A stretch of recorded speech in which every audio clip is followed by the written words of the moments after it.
So I'm interviewing Clyde Kessen, correct? And I want to start by asking you about your Army service. How did you begin? Were you drafted or did you enlist? Oh, I was in my junior year in high school in Cincinnati, and my 18th birthday came up, and they drafted me. And I didn't go to any of my classes in my senior year in high school, and I had enough credits to graduate with my graduation class.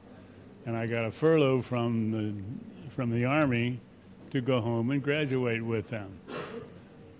I'm impressed. That's really great. And where exactly did you serve? Or in the sense, what was your unit and what did you do there? I was in the 16th Armored Division, and we trained in Fort Smith, Arkansas. And I was in the 396th Field Artillery Battalion, B Battery. That was my unit number. And what did you do? Did you drive tanks? No, I was a gunner corporal. I was the gunner. First of all, we had a 105 millimeter howitzer gun. It shoots a shell that's about this big around. And when you pull the lanyard, which is like lighting the wick, when you pull the lanyard, it goes boom, man, and your ears go wow, wow. And after about 3 times like that, you don't want to hear it anymore because it hurts. I was going to ask, so how's your hearing today? Bad. Because of this? Hearing is bad. Yeah. I understand that. So is there anything that happened to you during your wartime experience that you'll just never forget? Oh, I will never forget the reception we got from the people of Pilsen when we arrived here on May the 6th. It was a terrible day. The weather was just awful.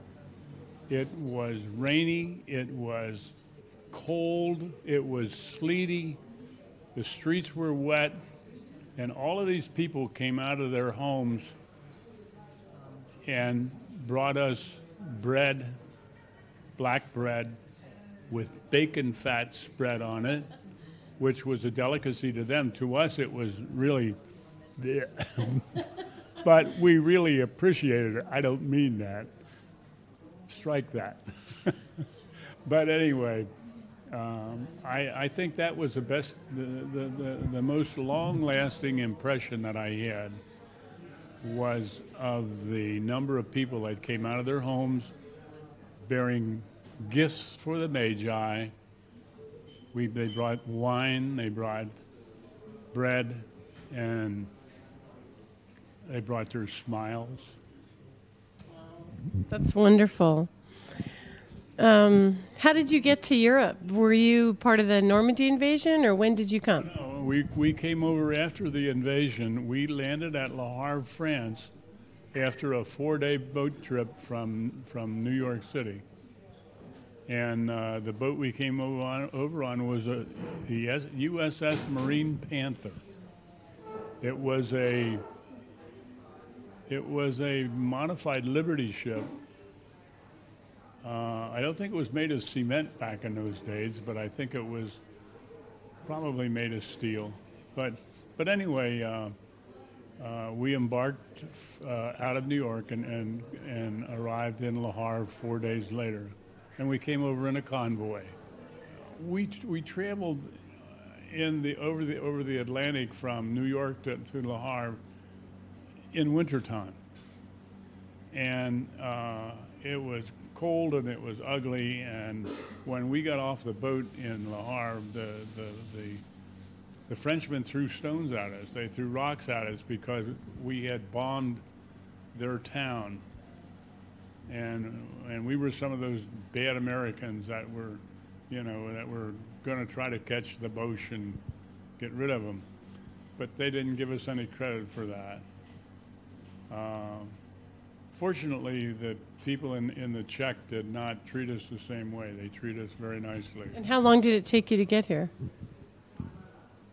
It took us 4 days to go from New York to Le Havre.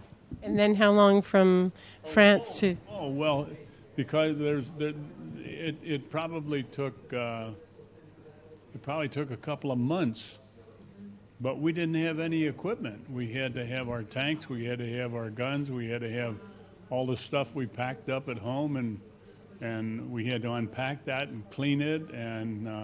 And at that particular time, we were staying at the Chateau La Halatière in France, which at the time we were there was I want to say a castle, but not a castle. Chateau. It was a chateau. Thank you. It was a chateau, and the building itself had been used by the Germans, and they left it in terrible shape. What did you do after the war? And I ended up going to Xavier University in Cincinnati, and I spent the better part of 3 years there in pre-engineering. And I went from there to the University of Detroit, which is another Catholic university, and I enrolled in the curricula of the mechanical engineer. And in 1951, I graduated with a Bachelor of Mechanical Engineering degree. So that's what I did immediately after. And in the meantime, my wife and I married and proceeded to have a couple little kids pretty quick. But we ended up having 5 children. Thank you very much.